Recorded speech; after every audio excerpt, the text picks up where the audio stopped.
Nous allons passer à la quatrième et dernière table ronde de la soirée pour un Loir-et-Cher innovant, une école de codage au sein de la Cité du Numérique. Et pour en parler, j'appelle sur notre scène de la Halle au Grain nos derniers invités. Christophe Martin, directeur général de la CCI 36 et CCI Campus Centre, et Lyubov Jacob, directeur régional Grand Ouest de Saint-Plon.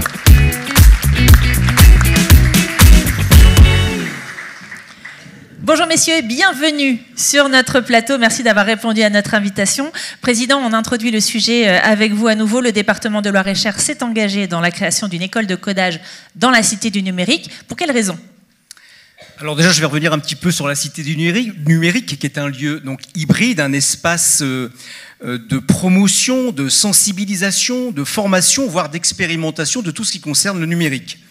Et puis nous avons souhaité bien entendu créer une école de codage, parce que ça nous semblait absolument indispensable pour diversifier l'offre de formation dans notre Loir-et-Cher, avec un ciblage particulier sur les jeunes qui sont peu ou pas qualifiés, qui ont un manque de lisibilité dans leurs études. Et là, on peut les orienter vers des études sur le numérique où on est pratiquement à coup sûr de trouver un job à la fin de sa formation. Alors cette décision a été prise et votée unanimement par l'ensemble des conseillers départementaux. On a eu un appel à projet à l'automne. Et puis c'est donc l'Assemblée départementale a retenu à l'unanimité la candidature du CCI Campus Centre en lien avec le Greta et Saint-Plon-Co. Voilà. Donc nous allons, je pense, démarrer, je crois, pour la rentrée 2024. 2024, c'est ça. Voilà. Oui, c'est ça. Mais c'était pas juste une toquade, on va dire, cette Cité du Numérique et puis l'implantation de cette école. Ça répond à certains besoins, lesquels sur notre territoire ? On a un secteur en tension dans le domaine du numérique dans les entreprises, donc on répond vraiment à une attente des chefs d'entreprise et des entreprises. Je pense que nos jeunes trouveront très rapidement du travail. J'imagine. Et puis ça diversifie bien sûr aussi l'offre de formation en local. Christophe Martin, directeur général de la CCI 36. Je vais répondre à l'interrogation que je lis dans les yeux du public dans cette salle. Que fait le 36 dans le 41 ? Alors, tout d'abord, bonsoir à tous et meilleurs vœux au Loir-et-Cher. Merci, Monsieur le Président, pour votre invitation. Effectivement, pourquoi le 36 dans le 41 ?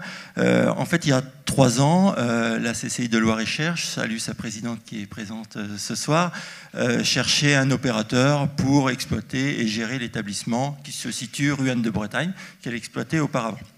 La CCI de l'Inde s'est portée candidate et a été retenue. Ça a permis d'ailleurs aux écoles qui s'y trouvent de rester dans le réseau consulaire et nous on en est très contents au niveau du réseau régional. Et donc on a été retenus et donc voilà pourquoi on se retrouve. Je me retrouve ce soir parmi vous pour présenter l'école de codage. C'est ça, il faut dire que finalement c'était assez lisible. Le cahier des charges fait par le CD41 était très précis. Oui, le cahier des charges est précis. Puis dans cette école, il y a déjà une école de design, une école d'innovation, une école de commerce où on fait des formations de commerce de bachelor à Bac+5, en design innovation de bachelor à Bac+5 également. Et on a ouvert il y a 2 ans, puisqu'on a repris en gestion il y a 3 ans maintenant, avec l'appui du Conseil régional Centre-Val de Loire, des formations en informatique. Donc ça, les synergies sur l'ensemble de ces formations étaient évidemment présentes et c'est ce qu'on recherchait. On a vu évidemment l'appel d'offres, l'appel d'à projet du conseil départemental avec un cahier des charges précis, exigeant. Donc on l'a lu attentivement, on s'est dit, bon, la CCI, on ne va pas pouvoir répondre tout seul. Voilà, il fallait, pour répondre à l'ensemble des exigences du cahier des charges, qu'on trouve des partenaires. Donc on s'est tourné vers 2 opérateurs que sont Saint-Plon, donc Lyubov est à côté de moi ce soir, et je salue le Greta, qui, avec Olivier Rouet, qui a travaillé avec nous sur le sujet. Et nous avons effectivement fait une réponse à 3 en consortium pour pouvoir, encore une fois, satisfaire les exigences du cahier des charges. Donc c'est plutôt inédit. On a à la fois un établissement consulaire, la CCI, les établissements de formation continue de l'éducation nationale et un établissement privé entreprise privée de formation, et on va travailler ensemble à la mise en place de cette école pour la rentrée 2024. C'est ça. Maintenant. Et ce qui est intéressant, c'est qu'il y a ces 3 finalement terrains d'expertise, puisque avec Greta, vous êtes dans on va dire, les publics plus éloignés de l'emploi, et puis Simplon, c'est l'expertise, bien sûr, sur les formations dans l'informatique. Lyubov Jacob, oui, vous vouliez réagir? Non, juste qu'on travaille, l'écosystème se crée, donc on travaille aussi avec les gens du territoire. Bien sûr. Et je salue Franck Bataille, Loire-et-Cher Tech, avec qui on commence aussi à travailler. Donc voilà, l'écosystème s'installe, le Startup Weekend a eu lieu au campus.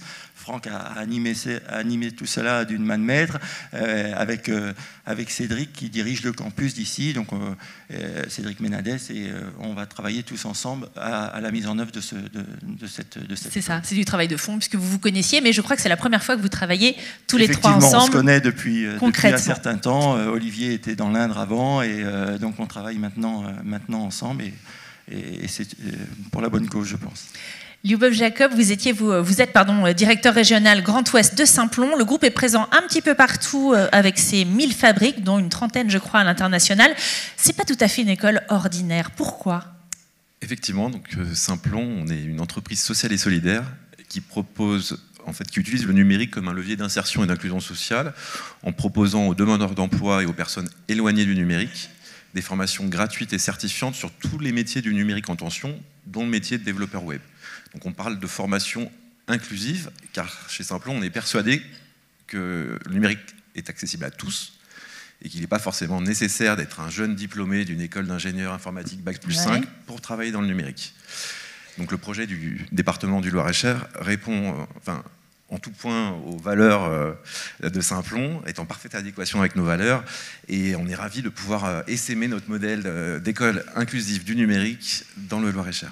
Alors votre signature, c'est une pédagogie active inversée. Là aussi, on va demander un petit peu d'aide peut-être pour comprendre en quoi est-ce que ça consiste et quels en sont les avantages. Alors, la pédagogie que nous proposons chez Simplon, c'est une pédagogie dite active ou inversée qui permet d'acquérir rapidement des nouvelles compétences applicables directement dans le milieu professionnel. Donc, on va essayer de rendre véritablement acteurs les élèves en leur demandant d'aller chercher par eux-mêmes l'information plutôt que de leur transmettre directement la théorie de façon descendante, afin qu'ils soient rapidement autonomes et vraiment acteurs de leur formation. Donc c'est une pédagogie qui a fait ses preuves, surtout pour des personnes qui ont pu être en échec scolaire, car c'est notre façon d'apprendre. C'est ça, donc ça veut dire si on a raté à l'école, là la pédagogie est complètement différente. D'ailleurs, vous ne parlez pas d'élèves? Non, on parle d'apprenants, pour se différencier du modèle éducatif. C'est ça, alors vous me l'aviez dit en anglais, mais c'est le learning by doing. C'est ça. On fait, et là on apprend. On l'intègre mieux finalement? C'est ça, on ancre plus rapidement les compétences, et surtout on devient plus autonome quand on arrive en entreprise. Oui, parce que là, on ne repose pas du tout sur ses collègues, finalement, qui vont tout nous expliquer, à part peut-être les logiciels et les outils dont on va se servir dans l'entreprise en elle-même. On sait faire par soi-même. Qui sont les apprenants et les apprenantes? Quel est leur profil, en général? Vous disiez, ce n'est pas forcément des Bac+5, etc. Alors, qui sont-ils? Non, effectivement, on a une majorité d'apprenants qui ont moins de 30 ans, qui sont peu ou pas diplômés, c'est-à-dire de niveau bac ou infra-bac. On met aussi en avant les personnes en situation de handicap, puisqu'on a à peu près 11% de personnes en situation de handicap sur nos promotions. Et on essaye aussi de féminiser l'industrie du numérique, où les femmes sont sous-représentées. Et on a 40% de femmes sur l'ensemble de nos promotions. Donc depuis 2013, on a formé plus de 25 000 personnes en France et à l'international. Ah ouais, c'est conséquent, hein, 25 000. Avec un taux de sortie positif plutôt raisonnable, puisqu'on a 70% des personnes qui retrouvent un travail dans les 6 mois qui suivent la fin de la formation. Ouais, bravo, c'est un très beau bilan. Christophe Martin, vous êtes 3 acteurs aux compétences complémentaires, on l'a compris au début de cet entretien. Qu'est-ce que ça vous a permis finalement? Mais en fait, c'est pour créer la réussite de cette école. Encore une fois, le Greta va travailler avec nous, au-delà de leur capacité, de leur expérience en matière de formation. Ils ont aussi une certaine expertise dans la construction de projets professionnels pour des jeunes ou des moins jeunes, des personnes qui peuvent être en reconversion professionnelle ou qui sont demandeurs d'emploi. Donc ils ont véritablement cette expertise-là et évidemment on compte dans notre groupement sur eux pour le sourcing de candidats, à la fois dans l'aire urbaine de Blois, mais aussi dans le milieu rural, où ils sont également largement implantés. Donc là, évidemment, Olivier et ses équipes vont travailler sur ce sujet-là. En ce qui concerne la CCI et Simplon, on va être sur le volet plutôt formation, avec, comme vient de l'expliquer Lyubov, sur les formations qui se font différemment, une formation dite inclusive, avec maintenant les parcours de formation, voilà, on n'est plus...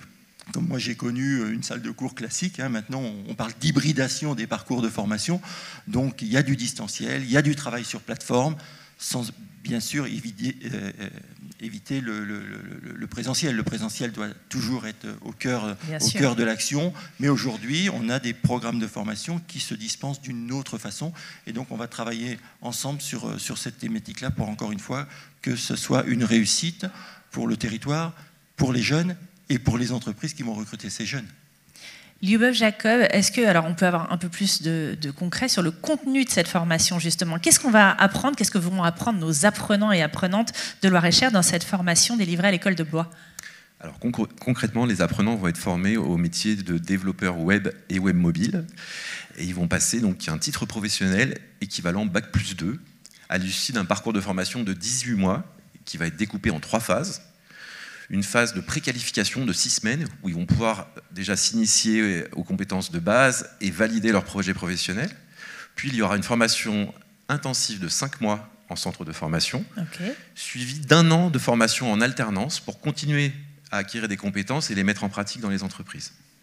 Donc la même entreprise, l'apprenant, passera cette année supplémentaire, 1 semaine à l'école je crois, et 3 en entreprise. Donc là on a vraiment un beau parcours entrepreneurial. Donc la première promo va commencer à la rentrée d'octobre 2024 et durera 18 mois, donc terminera en avril 2025. C'est ça. Et 1er avril 2026, avril 2026, on aura les premiers diplômés, c'est une quinzaine, c'est ça, de diplômés dans cette première... Entre 15 à 20 apprenants sur la première promotion.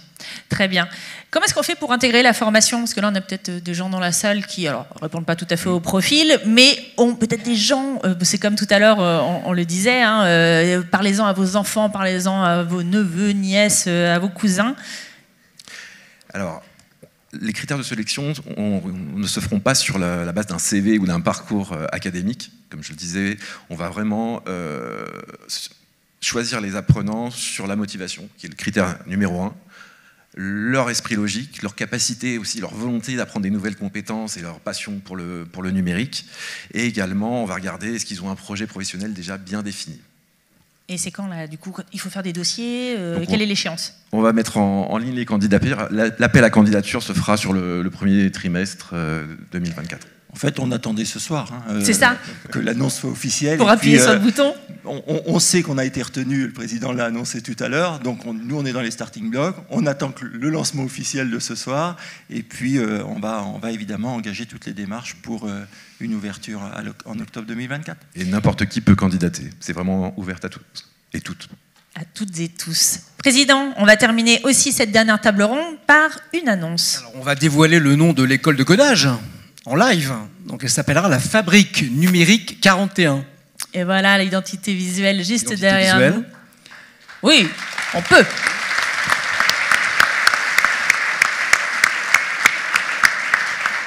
Et puis, deuxième annonce, nous signerons notre partenariat de convention le 29 janvier. C'est ça.